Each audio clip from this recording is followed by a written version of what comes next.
तो hello everyone, welcome back to Prateek ZNMD दिल से। आप लोगों का सबका स्वागत है इस चैनल में। और जो पहली बार मेरी वीडियो को देख रहे हैं, please like share and subscribe करना।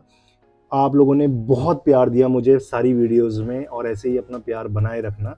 तो आज हम ऐसे टॉपिक पे बात करने वाले हैं, ऐसे ट्रेंड पे बात करने वाले हैं जो किसी के लिए भक्ति है, किसी के लिए फन है और किसी के लिए कंफ्यूजन। आजकल आपने बहुत सारी रील्स और शॉर्ट्स में ये देखा होगा कि DJ night, DJ lights, loud beat और बीच में उसके भजन डाल दिया।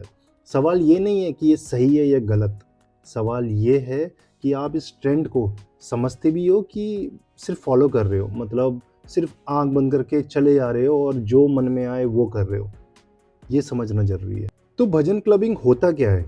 सिंपल शब्दों में आपको बताऊं तो ट्रेडिशनल भजन को क्लब, डीजे और ईडीएम में के स्टाइल में प्ले करना। मतलब भजन सेम, बट साउंड अलग, वाइब अलग और जगह अलग। एग्जाम्पल दे के समझाता हूँ आपको। गरबा नाइट्स में जो डीजे बजता है उसमें भजन मिक्स करके बना देते हैं, राइट।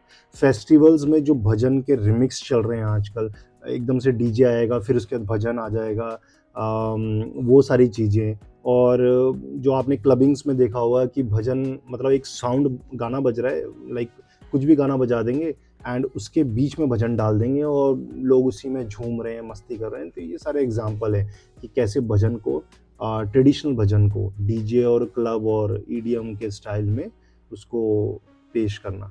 जेंजी के लिए ये एक नया एक्सपीरियंस है। भक्ति भी, कंप्लीट डिफरेंट एनर्जी भी और कम्युनिटी वाइब भी। तो सवाल उठता है, सबके मन में आ रहा है कि ये ट्रेंड स्टार्ट कैसे हुआ?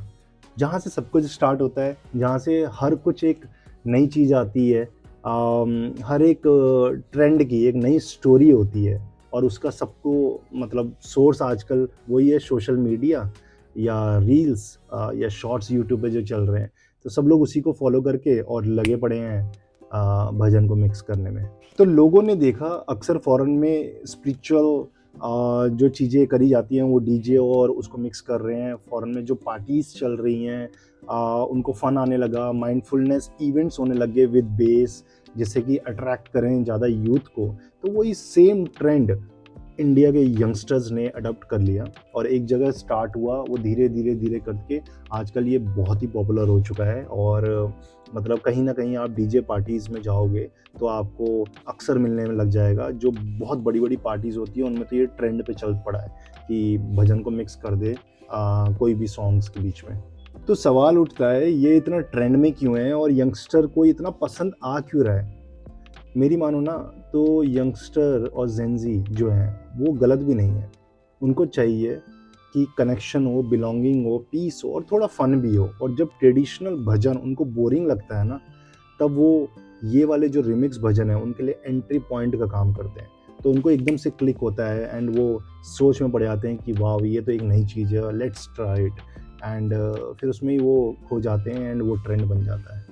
जो जैसे यंगस्टर मंदिर नहीं जाते बट वो डीजे के द्वारा वो भजन सुन रहे हैं, वो उन लोगों का वो एंट्री पॉइंट हो जाता है और वो भगवान से अटैच हो जाते हैं। और उनको पता चलता है, एटलीस्ट उनको पता चलता है कि हमारे भगवान कौन है और हमारे गॉड कौन है, और ये भजन है हमारे, जो वो अक्सर मंदिर और में जाने से मिस कर जाते हैं।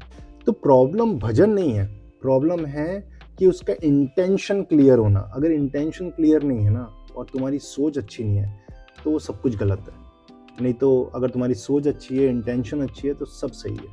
और यहीं से कन्फ्यूजन स्टार्ट होता है। जब भक्ति सिर्फ कंटेंट बन जाती है, भजन सिर्फ रील बन जाते हैं, तब सवाल उठता है। तब सवाल उठता है कि हम सही में भगवान को मानते हैं या भगवान को के भजन सुन रहे हैं, कि सिर्फ हम ट्रेंड फॉलो कर रहे हैं और सिर्फ हम एल्गोरिथम के पीछे भाग रहे हैं, एल्गोरिथम को समझने की कोशिश कर रहे हैं। तो इंटेंट अच्छा होना चाहिए। कन्फ्यूजन वहीं स्टार्ट हो जाती है जब तुम दो चीज़ों को मिक्स कर देते हो और तुमको खुद नहीं पता होता तुम कर क्या रहे हो। क्लबिंग में भजन गलत नहीं है, बट अगर वो भजन सिर्फ हम वाइब के लिए और वैल्यू तुम्हारी ज़ीरो है, तो हम खुद को कंफ्यूज कर रहे हैं। भक्ति का मतलब क्या होता है? भक्ति सिर्फ गाना सुनना नहीं, भक्ति है पेशेंस, डिसिप्लिन, ह्यूमिलिटी एंड इंसानियत। चलो मैं तुम्हें एक एग्जाम्पल बताता हूँ। हमारी नाना नानी दादा दादी वो लोग भजन करते थे। उनके भजन बिना डीजे के, बिना म्यूज़िक के होते थे और वो आराम आराम से स्लो स्लो से उस भजन में डूब के गाते थे। उनके एक भजन में ना सुकून होता था। और आजकल आजकल तुम डीजे चलाते हो, इतने तेज़ लाउड म्यूज़िक, इतने फास्ट जो कैच करना भी मुश्किल है। दिमाग दौड़ा रहे हो, सिर्फ दिमाग इतना फास्ट कर रहे हो कि तुम्हें रुकना भी मना है। तुम स्लो ही नहीं हो पा रहे हो, तुम उसको समझ ही नहीं पा रहे हो वो भजन है क्या, वो भजन को महसूस ही नहीं कर पा रहे हो। वो सुकून की कमी है, बस वही है। बैलेंस क्या है?